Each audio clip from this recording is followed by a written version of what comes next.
This is Mac OS Ken. Still more news from WWDC. Spatial Audio hits Apple Music, and HBO Max fixes what it broke.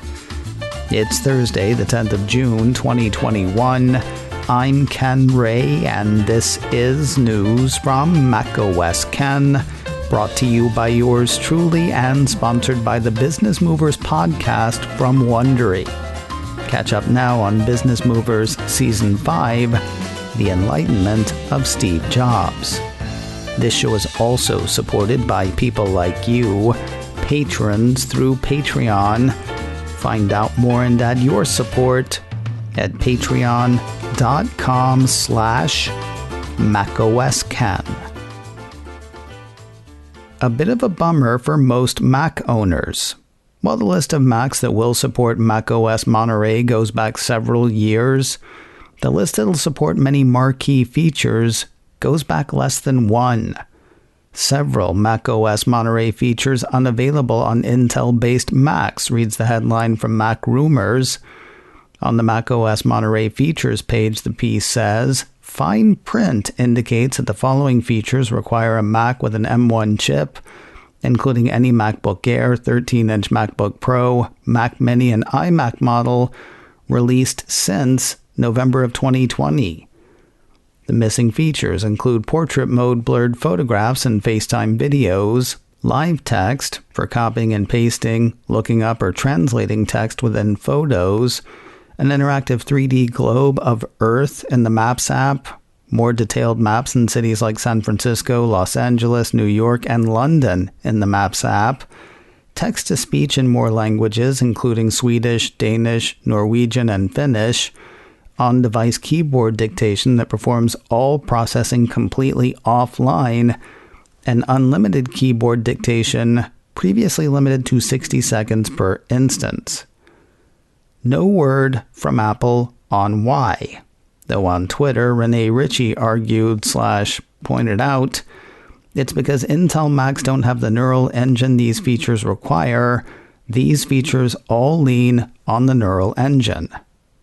On Twitter, I pointed out/argued, that may well be the case, but did Apple not know this on Monday when they had the world's attention announcing these features? Strikes me as an unforced error, though most people won't care. Especially, it seems, the ones who work in Cupertino. You know how there's a fine line between cool and creepy that technology sometimes treads? Find My in iOS 15 is walking right along that fine line. Engadget has word of changes to the Find My feature that'll make it more powerful come the fall. According to the piece, in iOS 15, your iPhone or iPad is a lot easier to find if it's been lost or stolen, even if someone erases it. As long as activation lock is enabled, then the device will still feature your information on the hello screen and tell people that this device is trackable by the real owner. Doesn't get creepy until the trackable after erased part. It creeps a little further, though. Engadget has Apple indicating that the Find My feature will now locate devices even after they're turned off. The press release and the preview page don't explain exactly how this works. Creepy and cool. Well, right between. I mean, you know how there's a fine line between... Okay. Being a sentimental person, iOS 15 has a feature that is not for me, though I can see its benefit.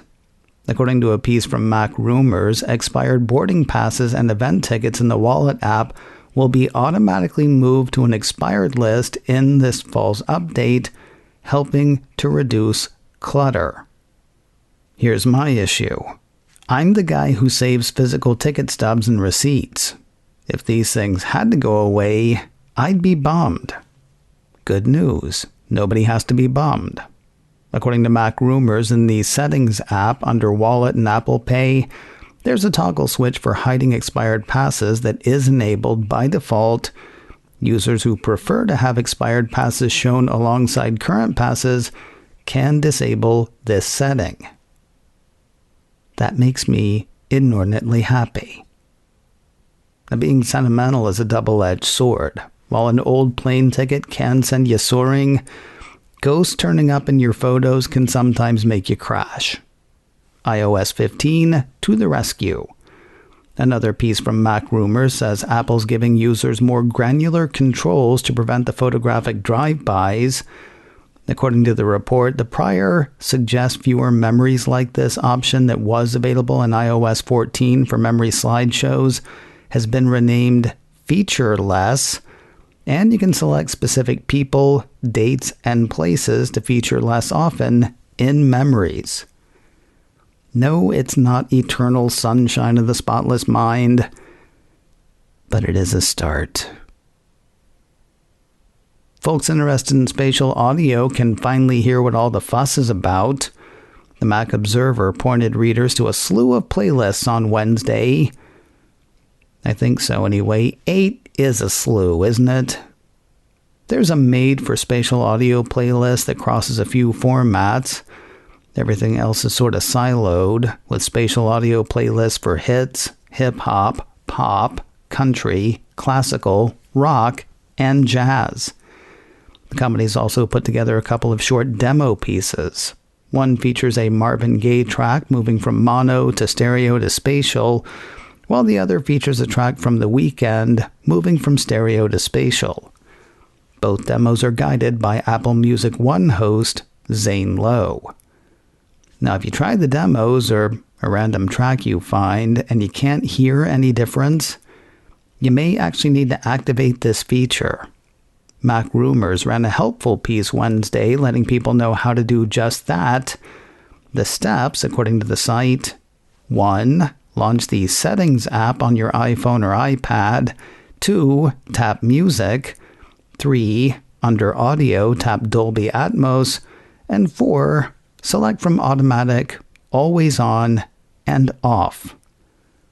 It's kind of funny to me that they didn't do the same thing for the Mac. The steps are similar enough, though, that I found my way through it no problem.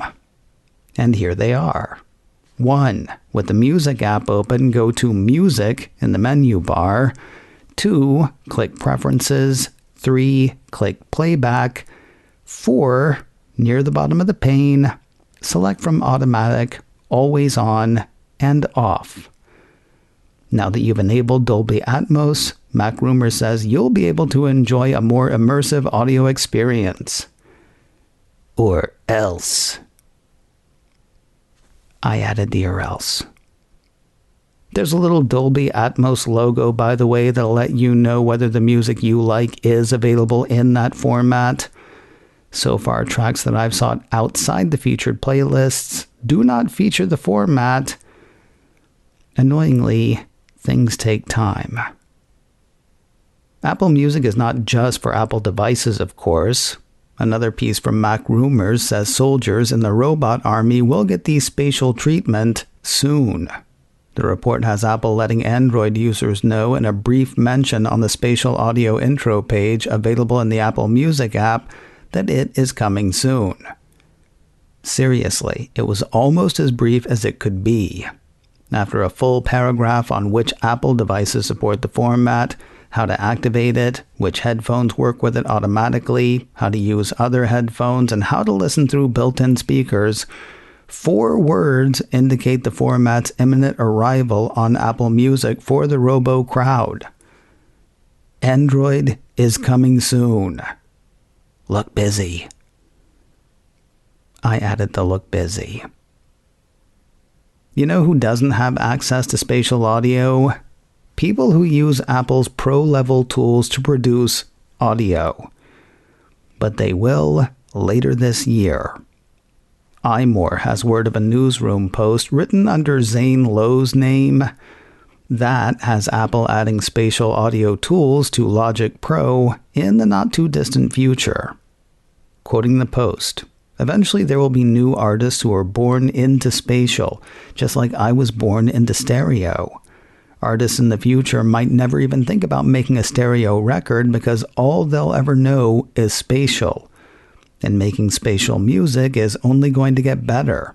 Apple is building immersive music authoring tools directly into Logic Pro later this year, so any musician will be able to create and mix their songs in spatial audio for Apple Music, whether they're in the studio, at home, or wherever.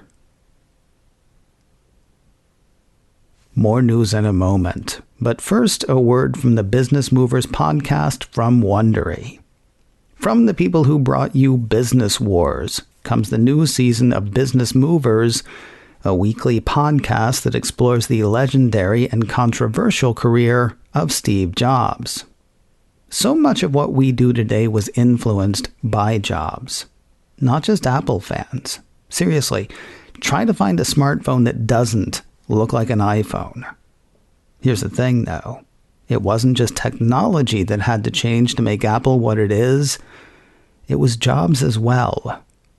Hear more about the time he spent outside of Apple on The Enlightenment of Steve Jobs, Season 5 of the Business Movers podcast from Wondery. These may be facts you know, but Business Movers brings them to you as a story. I like that style, and you can hear it now. Listen to Business Movers, The Enlightenment of Steve Jobs on Apple Podcasts, Amazon Music, or you can listen 1 week early and ad-free by joining Wondery Plus in the Wondery app. Wondery. Feel the story. Do you know what the 21st of June is? If you said International Day of Yoga, you are a whole different kind of nerd. And you're correct. Mac Rumors has word of a new Apple Watch activity challenge for the day.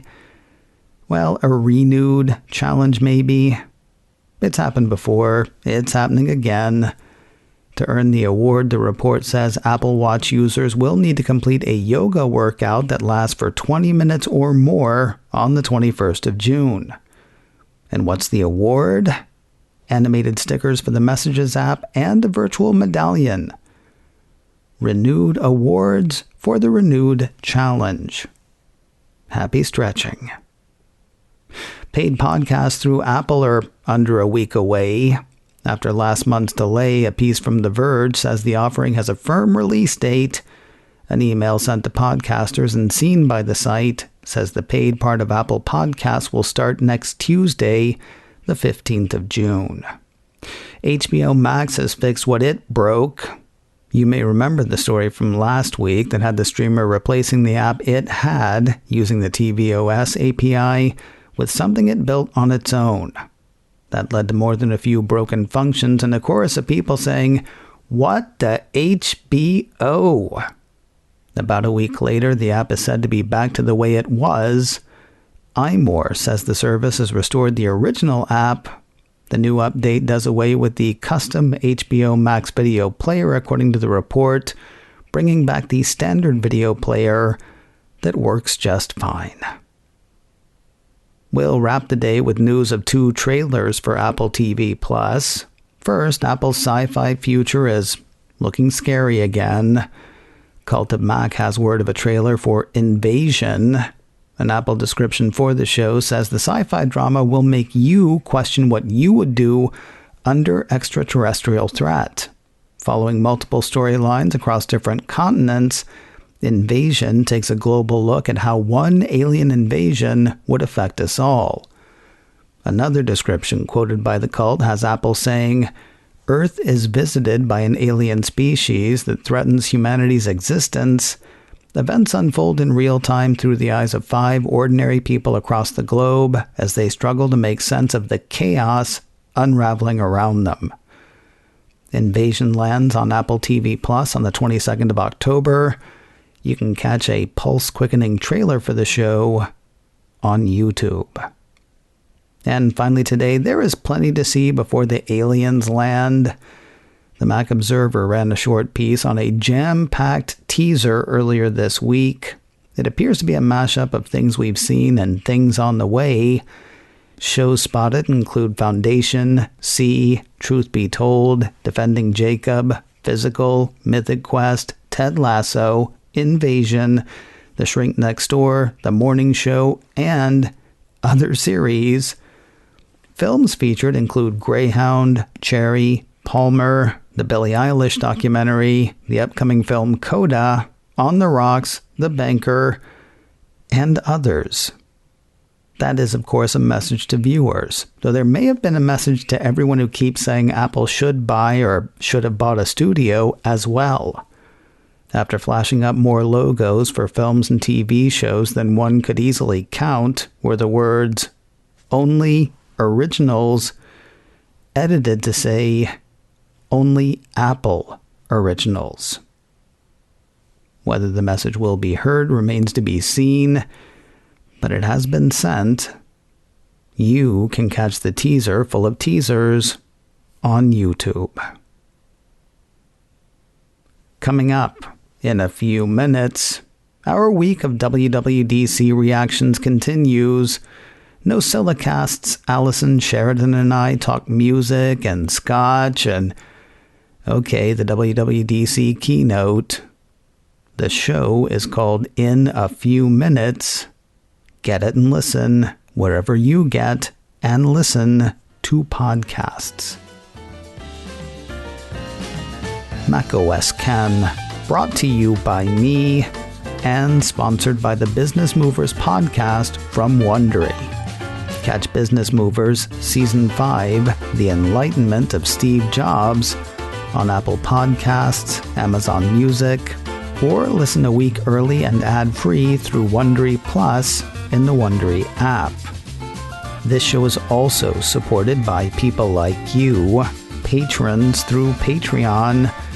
Find out more and add your support at patreon.com/macosken.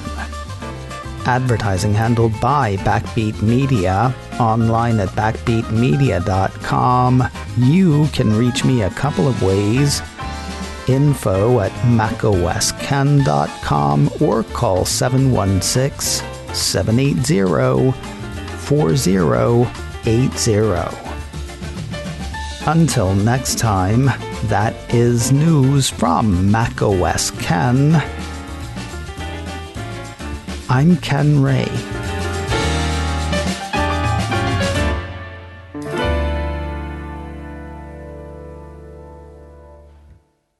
Ciao.